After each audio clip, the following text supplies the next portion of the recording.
Hello बच्चों, स्वागत है प्यारे से चैनल केमिस्ट्री सखा में। मैं हूं केमिस्ट्री एक्सपर्ट मनोज शर्मा। बेटा आपका 17 ग्रुप चल रहा है और 17 ग्रुप का आज का जो टॉपिक होगा उसका नाम है HCl यानी हाइड्रोक्लोरिक एसिड।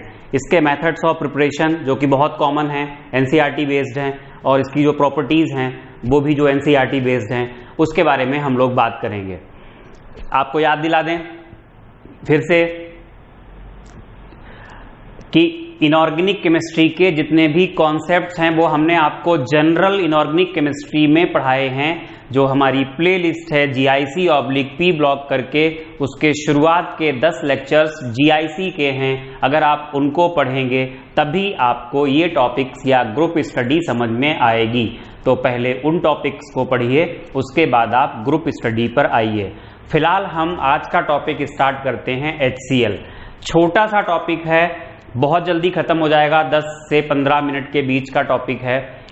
कुछ रिएक्शंस होती हैं जो इम्पोर्टेंट हैं, 1-2 रिएक्शंस, बाकी बहुत ज़्यादा HCl से नहीं पूछा जाता है, लेकिन हमारे सिलेबस में है तो हमें पढ़ना होगा। तो बेटा HCl यानी हाइड्रोक्लोरिक एसिड, अगर इसको लैब में बनाना हो, मैंने आपको जब क्लोरीन गैस पढ़ाई थी, क्लोरीन गैस रिलेट करा के आपको पढ़ा रहे हैं, आपको याद आ जाएगा। तो क्लोरीन गैस को लैब में कैसे बनाते थे? MnO2 और HCl की रिएक्शन से। लेकिन HCl के बजाय हम क्या ले लेते थे? HCl की जगह पे हम H2SO4 और NaCl लेते थे। H2SO4 और NaCl की रिएक्शन से HCl बनता था और फिर वो HCl और MnO2 आपस में रिएक्शन करके क्लोरीन गैस बनाते थे। मींस HCl हम कैसे बना सकते हैं? HCl बना सकते हैं NaCl और H2SO4 की रिएक्शन से। यहाँ पर सोडियम हाइड्रोजन सल्फेट बना है और HCl ये 420 केल्विन पे रिएक्शन हुई है, और NaHSO4 इसके पास भी रिप्लेसेबल हाइड्रोजन है। जब ये फिर से रिएक्शन करता है NaCl से तो Na2SO4 और HCl, मीन्स इस तरीके से आपको HCl मिल जाती है। HCl अगर वेट है, उसमें वेट का मतलब मॉइस्चर है, तो इसको रिमूव कराने के लिए क्या करते हैं? कॉन्सनट्रेटेड H2SO4 का यूज करते हैं, जो कि बहुत स्ट्रॉन्ग डिहाइड्रेटिंग एजेंट होता है। HCl और H2SO4 की आपस में कोई रिएक्शन नहीं होती है, दोनों ही एसिड्स हैं, इसलिए हम H2SO4 को यूज कर सकते हैं HCl को ड्राई करने में। आपको याद होगा ऐसा हमने कोई टॉपिक पढ़ा था जहां पर H2SO4 को हम एज अ ड्राइंग एजेंट नहीं यूज कर सकते थे। याद कीजिए, अमोनिया में, क्योंकि अमोनिया बेस है और H2SO4 एसिड है, तो दोनों के रिएक्शन से क्या होगा? सॉल्ट बन जाएगा, वाटर तो वहीं रह जाएगा, वाटर रिमूव नहीं होगा। फिजिकल प्रॉपर्टीज में लिखा है कलरलेस और पंजेंट स्मेलिंग गैस है, बॉइलिंग पॉइंट काफी ज्यादा है। मतलब अगर आपके पास HCl गैस ज्यादा क्यों है? क्योंकि पोलर है HCl, अच्छी खासी पोलर है। पोलैरिटी की वजह से दोनों मॉलिक्यूल्स के बीच में, दो मॉलिक्यूल्स के बीच में डाइपोल डाइपोल इंटरेक्शन होता है, बहुत स्ट्रांग होता है। फोर्स ऑफ अट्रैक्शन स्ट्रांग होने की वजह से आप इसको आसानी से लिक्विफाई कर सकते हैं।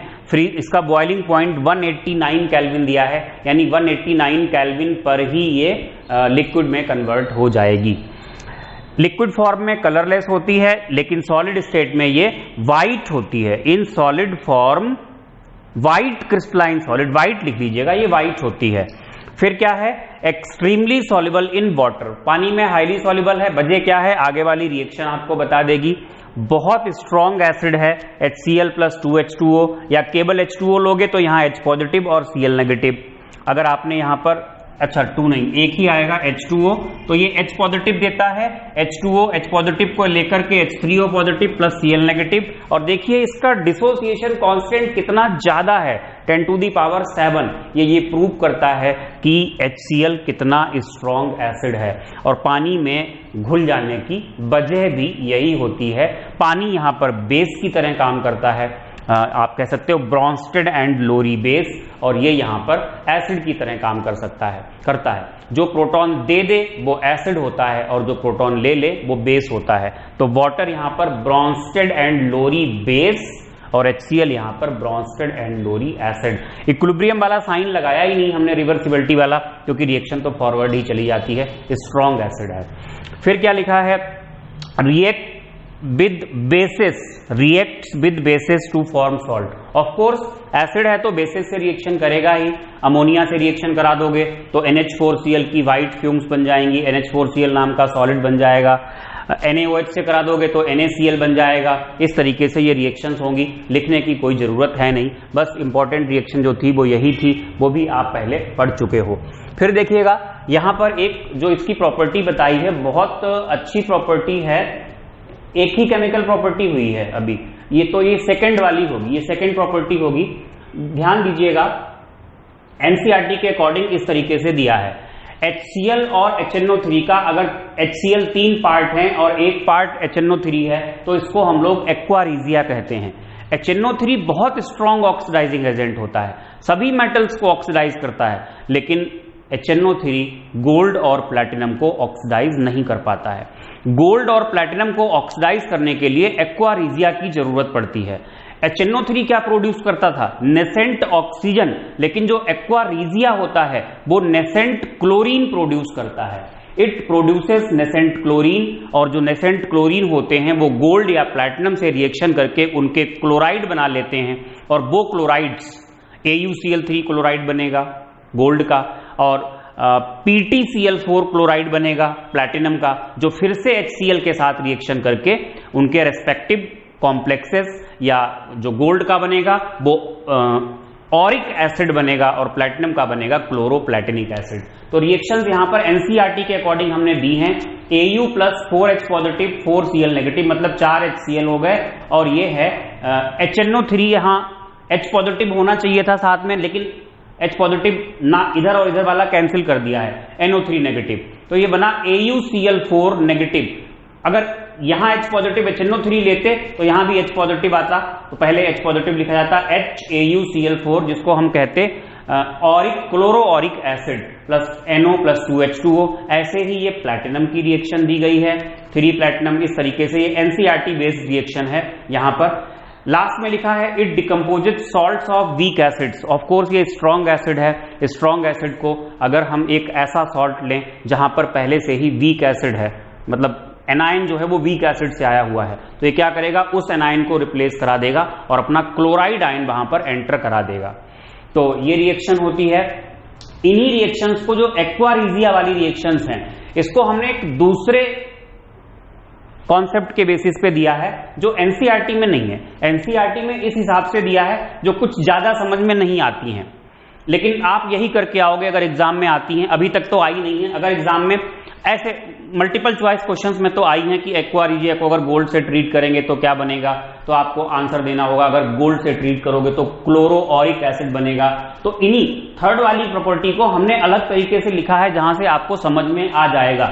देखो HNO3 और HCl पहले आपस में इंटरेक्ट करते हैं, ये NOCl बनता है नाइट्रोसिल क्लोराइड, और ये नेसेंट क्लोरीन प्रोड्यूस होता है प्लस 2H2O है। वो 3 से मल्टीप्लाई तो बाद में हम रिएक्शंस को बैलेंस करने के लिए करेंगे। जो 3 क्लोरीन बने हैं वो गोल्ड के साथ रिएक्शन करके AuCl3 बनाएंगे। AuCl3 फिर HCl से रिएक्शन करके क्या बनाएगा, HAuCl4, यानी क्लोरोऑरिक एसिड। अगर इनको बैलेंस करना हो सबको तो इसको 3 से, इसको 3 से, इसको 2 से मल्टीप्लाई करके ये रिएक्शन आ जाएगी, 2 लाइन में लिखी हुई है, ये क्लोरोऑरिक एसिड बनता है। बेटा जी नेक्स्ट हमने प्लैटिनम वाली रिएक्शन दिखाई है। पोटेंशियल इक्वेशन वही है, नेसेंट क्लोरीन प्रोड्यूस किए गए, इसको बाद में 2 से मल्टीप्लाई करेंगे, प्लैटिनम प्लस 4Cl, PtCl4 नाम का क्लोराइड बनता है, और PtCl4 फिर से 2 HCl के साथ रिएक्शन करके क्या बना लेता है, H2PtCl6, यानी ये बना है क्लोरोप्लैटिनिक एसिड। तो रिएक्शंस इस तरीके से हमें ये ज्यादा समझ में आती हैं, लेकिन एनसीईआरटी में NO ना बना करके, एनसीईआरटी में NOCl ना बना करके NO को बनाया गया है। तो फिलहाल तो आप इन्हीं को याद रखेंगे, लेकिन कॉम्पिटिटिव एग्जाम्स में अगर आपको ऑप्शन मिलेगा तो इस टाइप के ऑप्शंस मिलने की संभावना कम होती है। आपको जो ऑप्शंस मिलेंगे वो ऐसे मिलेंगे, chloroauric acid, chloroplatinic acid. That's why मैंने आपको इस तरीके से यहां पर कराया। तो मैंने आपको पिछले लेक्चर में ही बोला था कि HCl टॉपिक जो होगा वो बहुत छोटा टॉपिक होगा, उसमें कुछ ज़्यादा हमें पढ़ना नहीं होता है। तो जो है वो आपको यहाँ पर पढ़ा दिया गया। इससे ऊपर आपको HCl में पढ़ने की जरूरत भी नहीं है। बस हाँ, लास्ट में हम HCl के कुछ यूजेज लिखेंगे, तो यूजेज लिखिएगा HCl के। पहला है, in the manufacturing of chlorine, NH4Cl and glucose. Glucose बनाया जाता है फ्रॉम स्टार्च, एक्चुअली स्टार्च के हाइड्रोलिसिस से, और हाइड्रोलिसिस कराया जाता है एक्वस HCl से। सेकेंड है, for extracting glue from bones and purifying bone black.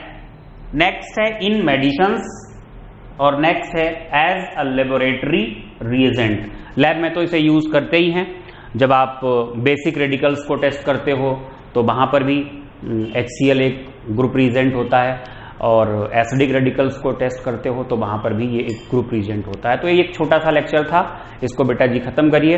एक लेक्चर बस इसका और आना है, जो होगा इंटर हैलोजन कंपाउंड्स का।